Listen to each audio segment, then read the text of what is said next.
this lecture, I'll discuss two physical processes that behave logarithmically.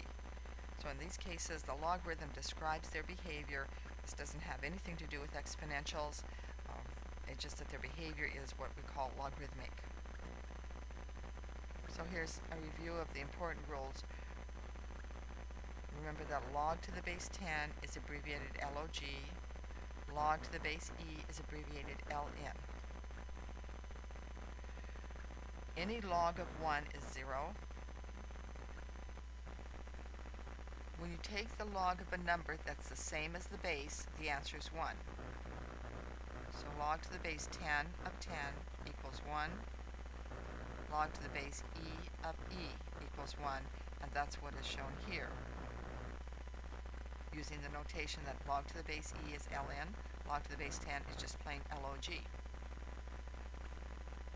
Important rules that the exponents go out in front as multipliers.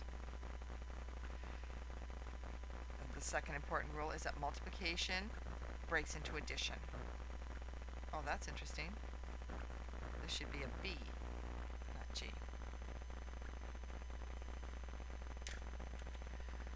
Now, the Richter scale is a scale that measures the magnitudes. We call it the magnitudes of an earthquake. There's some correction factors on it. It was derived in the 1930s, and it's remained fairly accurate. Sort of reflects the amount of damage that an earthquake will do. You say there's some correction factors that people now hang out here, plus some other terms that they use to make corrections for different kind of earthquakes, how far you are from the epicenter, how deep the earthquake is. But basically, we're just going to use this, and that's a basis for your Richter scale.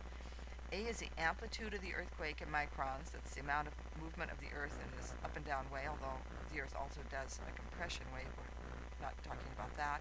And T is the period of the wave in seconds.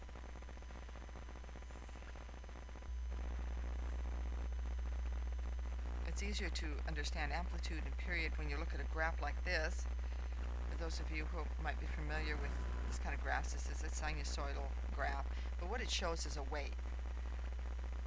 The wave starts here, goes up to some value, comes all the way down, and goes back up. This would be, so the earthquake was here, here's your house, and when the earthquake hits your house, it travels up a little bit, it kind of goes back down, and then settles out to where it was before. Of course, these are very small distances, but we kind of spread this out on time. This would be time, and this is your amplitude. Amplitude just measures from here to here. That's your amplitude. It doesn't go the whole way down to this part. It's just from here to the baseline. So that's the amplitude that we're looking for in that Richter scale. Now, T, the capital T, is what's called the period. That is the amount of time it takes the wave to go through one cycle. In this case, it started at 0, went up to 1, went to -1, came back here. In this case, the period would be 2 pi.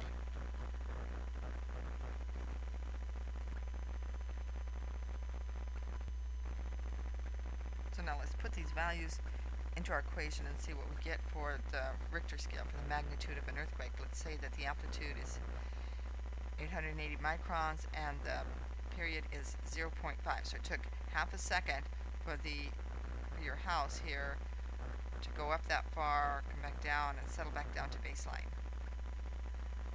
I put those numbers in. Remember the Richter scale that we're using. Log of A over T. So the A is 880, the T is 0.5. I can do this two ways. I can carry out this division and then take the log, and I get 3.2. The other way to do it, if you want, you could take the log, you have the log of two numbers that are divided. That's the same as the log of 880 minus the log of 0.5. And you can do it that way too, and you will get the same answer. So here I just divided these. And of course I get 1760, and took the log of that and came up with the magnitude on the Richter scale of 3.2. This is a logarithmic scale. In order for this to go to 4.2, the argument here would have to be 10 times greater.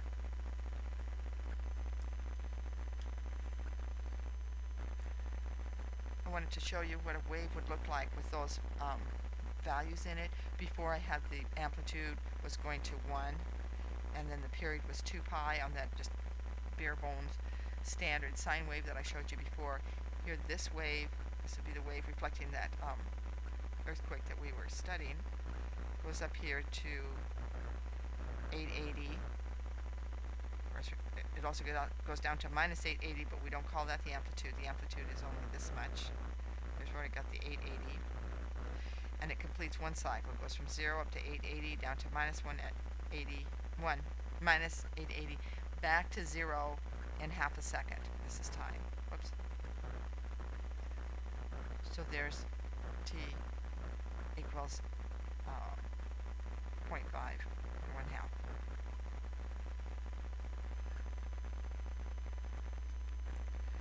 Another place where logarithms are used is in the decibel scale. If you buy an amplifier for your stereo system, you'll see it's rated in so many dBs. We use the decibel scale for sound, and that's why it's, that's how you rate your amplifier. We use it for sound because our hearing is logarithmic in terms of loudness. What this means is for very soft sounds, we can differentiate between two of those soft sounds very easily. For example, if we have a conversation going on, say between two people, and right next to us is another conversation going on, all in low volumes, we can hear both of those simultaneously. And we can also pay attention to ours and separate that out from the other noise that's around. Now when there's loud noises, it's harder to distinguish between them. It's also harder to say that one loud noise is louder than the other. It's like our hearing sort of gets swamped out. And you can see how this is when you think about the logarithmic curve. If hearing behaves logarithmically. So here's our impression. This is hearing. We'll just say hearing right now.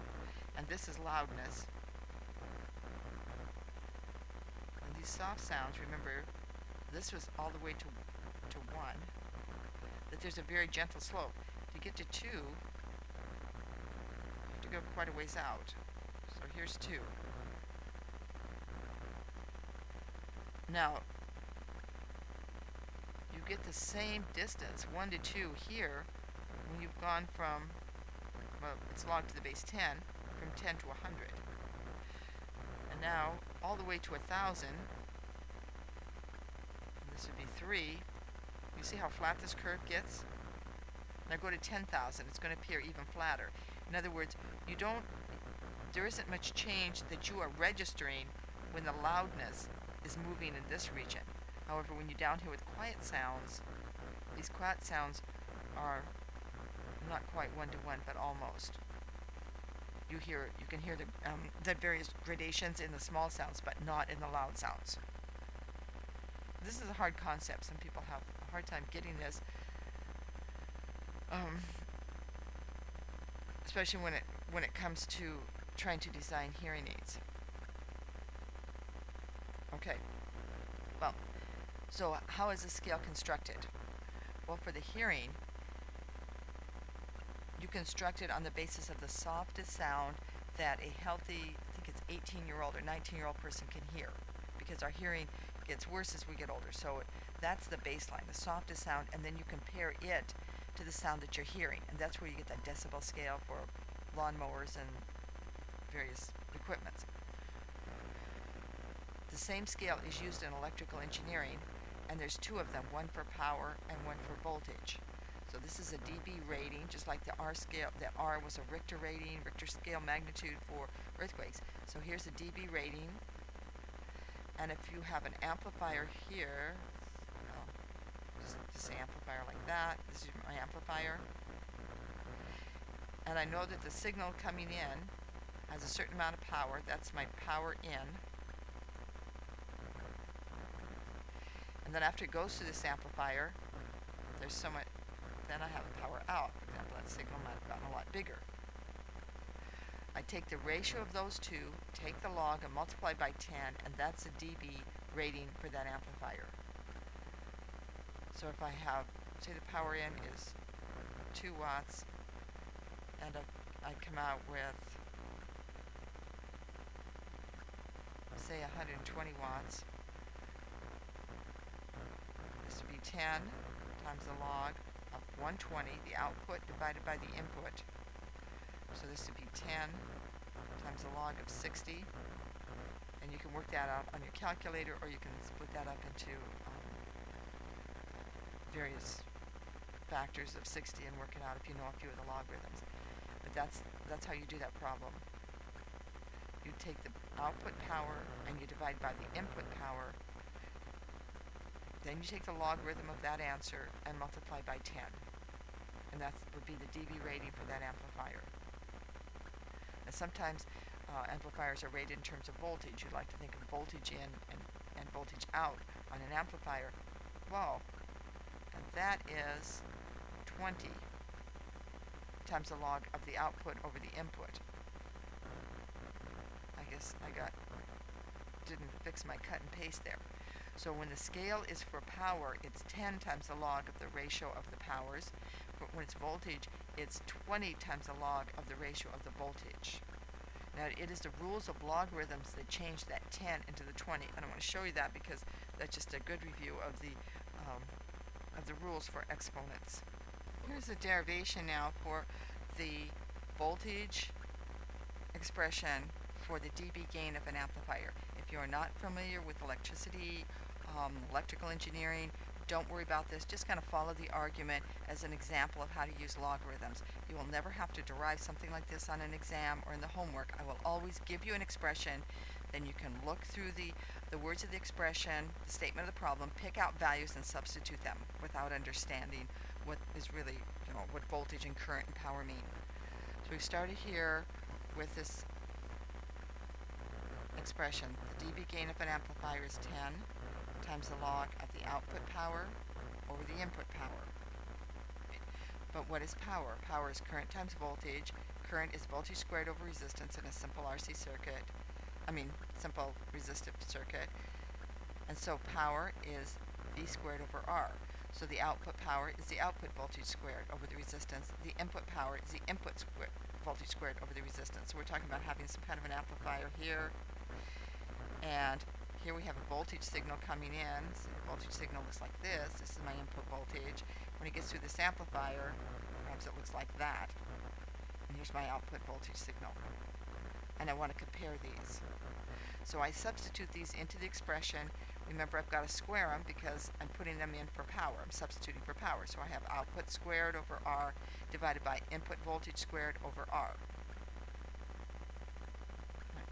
I'm going to cancel these R's and then write the exponent on the outside of the fraction of the output voltage over the input voltage squared. Because this is a logarithm, that 2 can come out in front and multiply the 10. So now I have 20 times the log of the output voltage over the input voltage. And that is why you have one expression here with a 10 when you have the ratio of powers and a 20 when you have the ratio of the voltages.